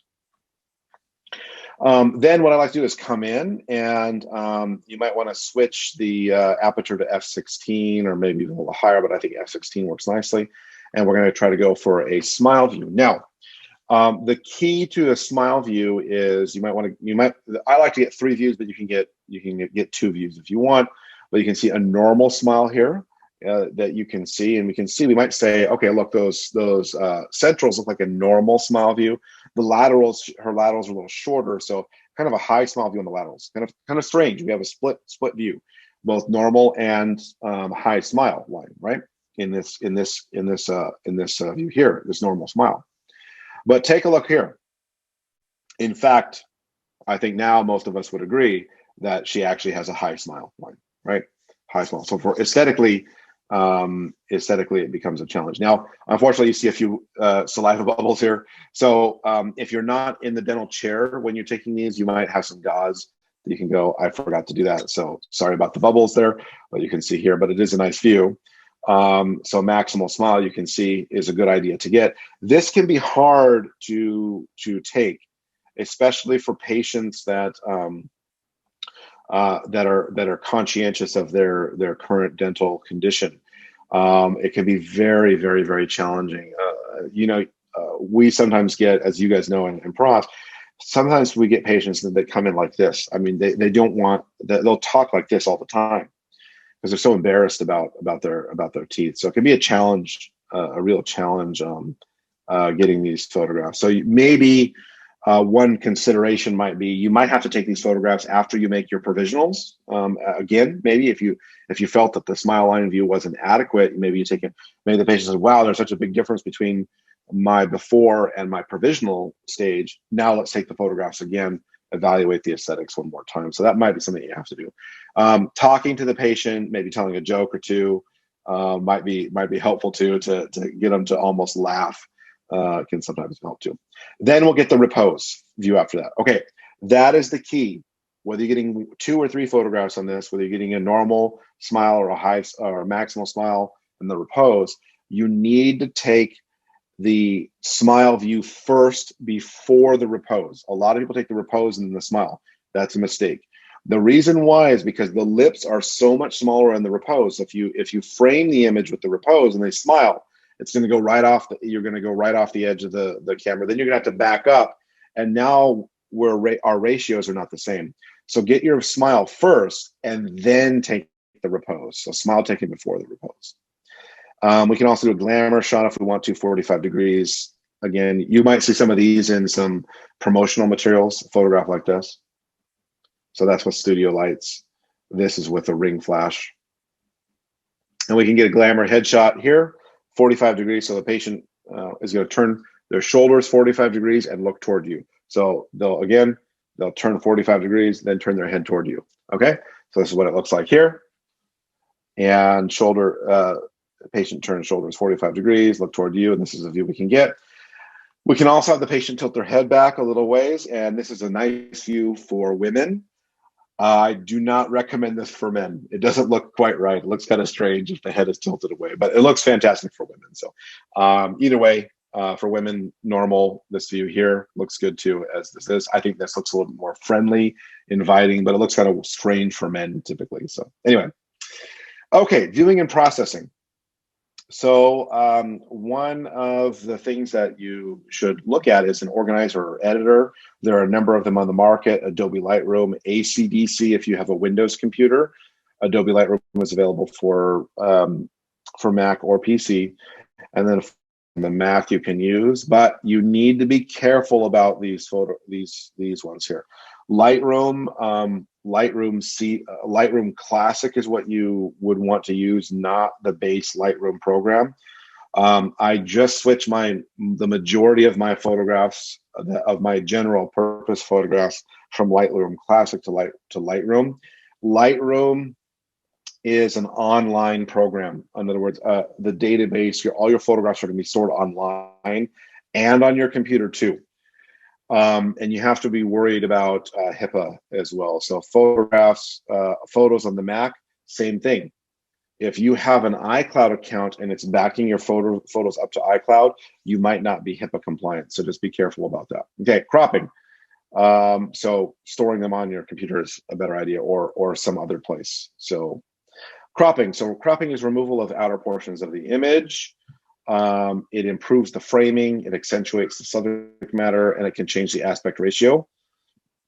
For instance, you'll all these photographs, I've widened them actually in comparison. So images away more from the top and bottom than the left and the right, so that it fits the 16:9 framing. That's what I mean by changing aspect ratio. It fits the screen better, if you will, by removing those unwanted elements. So we remove unwanted elements like pieces of the retractor, although we might not be able to remove all the retractor, we can hide some of the retractor and whatnot by cropping. So again, I like to shoot my photographs a little bit wider. So this is what it looked like. Again, this was the pre-crop view and the post-crop view. So you can see the aspect ratio. I took more off of the top and the bottom because I wanted a wider photograph. And but we cropped it in. We removed some of the unwanted retractor that we didn't need to. We didn't need to see the upper and lower lips. We just needed to see the arch. So we can really accentuate that. So again, I like to shoot a little bit wider, give me some more flexibility in cropping. Just a little bit wide, not a lot. So you'll notice here again, this is not a massive change, right? You don't want to shoot a full face and then crop in just to the smile view. That's not going to work. All right, so mirroring. So any image taken with a mirror needs to be flipped to restore the perspective, not rotated, okay? If you see rotate 180 degrees, don't do it. You need to flip it because otherwise you're going to get the incorrect view. Okay, so let's look at this one at a time. So here is not the photograph, but the perspective of the photograph I was getting. And you can see this is the patient's left-hand side, right? This is the patient's left. And so this is the image that we get. To me, to you and I and everybody else, we see a mirror in there and we look at it and go, okay, well, we know, we might know intuitively on the image on the left-hand side that is flipped and that's the patient's left-hand side. But looking at this image in the middle here, it looks like that's the patient's right-hand side, okay? That looks like it's number 2 to 6, not 11 to 15, right? So we could easily become confused. And I've seen this in presentations before. It's easy to become confused because we have not flipped it. So if we crop it and flip it at the same time, this is what we can do. So cropped it in and flipped horizontally. Okay, flipped it, not rotated, because then the maxilla will be on the bottom. We still want the maxilla on the top. So don't rotate, but flip horizontally. And this, we've restored the proper perspective. So all of the image editing programs can easily do that. Just find that in there, image, flip horizontally. Very simple to do, but make sure you do that so that it looks correct. Otherwise, it's not going to look proper. Same thing for the occlusal shots too. Whether they be the sextants or the full arch, you need to do the same thing. Here is the way that, you know, the perspective of the shot I was going to take. Here's the actual shot that I took. And then you need to flip it vertically, crop it, flip it vertically. It's got to be flipped vertically. Otherwise, it doesn't look right. If you rotate this 180 degrees and don't flip it, you're going to mess things up. And for her, for instance, it would be very challenging to tell. Now, some people might have a gold crown or something, or some sort of distinctive feature, a discolored abutment or whatnot, that you could tell that you were improperly, looks like there's a question here, that you were improperly done, but, oh yeah, somebody has to leave some. Okay. But otherwise you might miss that. So make sure that you have the proper perspective, okay? Okay, we're going to finish up with some legal considerations. So HIPAA and high tech are two rules. And the high tech rule with HIPAA, high tech is a subsequent rule. The security rule requires appropriate administrative, physical, and technical safeguards to ensure the confidentiality, integrity, and security of EPHI. Again, this is not my photograph. This is a stock photo. So I'm not a lawyer, so please do not take this as legal advice. These are some just general tips. Use full disk encryption. So that means on the Mac, that is going to be File Vault, and on the Windows, it's called BitLocker. So enable remote wipe function if you can. So for instance, iCloud, you can, if you lose your laptop, you can tell it to wipe the laptop. Use it, and you can do it on Windows as well. Use a strong password. Okay. Any security measure we have is only as strong as the password that we use. If we use a password 12345, anybody's able to break into it. Okay. That is not proper safeguard. You've not done your due diligence. You need to have a strong password. My recommendation, if you choose to use your camera in dental photography and for personal use, simply buy a separate memory card for your personal use. Okay, so you have two memory cards. One, you'd leave the memory card in your office with your dental photographs, and then you'd use the other memory card in your day-to-day use. They're so cheap now; they are very inexpensive. Separate one. If you have any questions, you can contact your dental attorney. Again, this is not legal advice. I'll say that again. This is not legal advice. It's just some tips that I have for you guys. Okay, encryption. So we mentioned about encryption, File Vault on the Mac, and BitLocker on Windows Pro. Okay, if you have a Windows system, you need to make sure that you are using Windows Pro, not Windows Home Edition. You can upgrade from Home to Pro if you need to. And if you're at a university like you guys are, they should actually provide you with that upgrade without free of charge. Okay, just so you guys know. Also too, if you're using Windows 7, it is time to upgrade to Windows 10. Microsoft has stopped support for Windows 7 now, so just keep that in mind. So talk to your IT department about upgrading to Windows 10 if you have not done so. I mean, almost everybody has already, but upgrading to Windows 10 and 10 Pro specifically, so you can enable BitLocker, because BitLocker, the encryption is not available on Home Edition, and anybody can, even without a password, can bypass that if you do not use disk encryption. All right, photo consent. Written consent is desirable in all circumstances, but if you're going to use, for instance, like in this presentation, specific consent obtained for identifiable photographs used in publication, presentation, etc. Okay, you have to have specific consent, so you should have a written consent in there. At our school, this is a requirement for patients to come into the school. They have to consent to photographs. So they have three options, but the to be treated, they have to consent to certain photographs. Okay, again, not my photograph, just a stock image. Some additional resources, some equipment. PhotoMed.net, not .com, but .net, of course. They have some complete systems you can get. BH Photo Video, they're out of New Jersey and New York. I buy a lot of stuff from them. They're very nice. Amazon, everybody's familiar with. Another one I didn't list here, Adorama, is also a good place out of New York too. Has some good options as well. But PhotoMed, take a look at there. Even if you don't buy from PhotoMed, they sell complete systems. They've got great dental mirrors. They've got full systems. So even if you don't buy from them your camera, you can get an idea of what you might want and need. And again, they have that point and shoot that has that diffuser built in. Okay, some books, and these serve as the reference for this, by the way. These books are the references for this presentation. The best book I've read on dental photography is Mastering Digital Dental Photography by Wolfgang Mengel, and he is fantastic. It's a little bit older, but it is a really, really, really good book. The only thing it doesn't mention that I have in here is with the APS-C, the cropped. Hey, buddy, I'll be with you in just a minute, okay?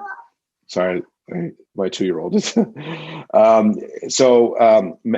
only problem is that it doesn't talk about that 100 millimeter macro versus 60 to 85 millimeter macro on the crop frame sensors. So that's one thing that I put in there. I don't have a reference for that. That's just something that I've observed. Photography and Dentistry by a couple of Italian dentists is a really good book too. That one, I believe, is still in print. The Mastering Digital Dental Photography is not in print anymore, but you can buy it used. And it's varied in price dramatically, because I was at one time I presented this lecture, and I said, last time I saw it was like $400 for the book. Somebody looked it up immediately on Amazon and said, oh, it's only on sale for, it's somebody selling it for like $100. I'm like, wow, buy it now, because that's a great deal, because out of print. Your library might have a copy. I found our library. When I read it, our library had a copy, so that's how I was able to. I didn't buy it. Maybe I should buy it, but I was able to just use our libraries. And then, as a general purpose book, and you mentioned Uvoh about the we didn't talk about laboratory photography, shooting our lab work here. That's something that maybe I could add in the future to this presentation, but. A general purpose close-up photography book called Close-Up Photography by Michael Freeman. I think it too might be out of print, but it's a fantastic book. You might be able to find used about close-up photography in general, not just dental photography, but it would serve as an exceptional reference for you for your lab work or lab style. It talks about lighting and all the settings we've talked about in the past and whatnot. And I think it's a fantastic book. Now, one thing you can do is look for, if you're interested in your shooting your lab work, is a light box. Those work very nicely. They have some light boxes, LED light boxes, where it's just basically a white room, if you will, with an opening in the front for you to shoot through, maybe a turntable where you can turn the lab work.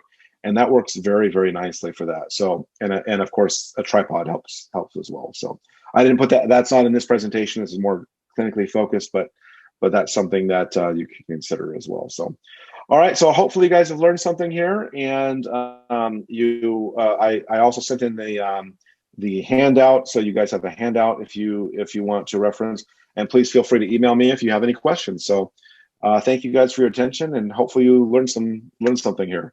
Healing Hands Health Society presents Dental Webinar Series. We have planned a series dental webinars to keep you abreast of current practice. This series on prosthodontics will be via Zoom, Facebook Live. Presenters are drawn from dental schools in the USA, private practitioners from around the world. To register for future webinars, visit www.hhands.org/dental-training. For future inquiries, contact Facilitator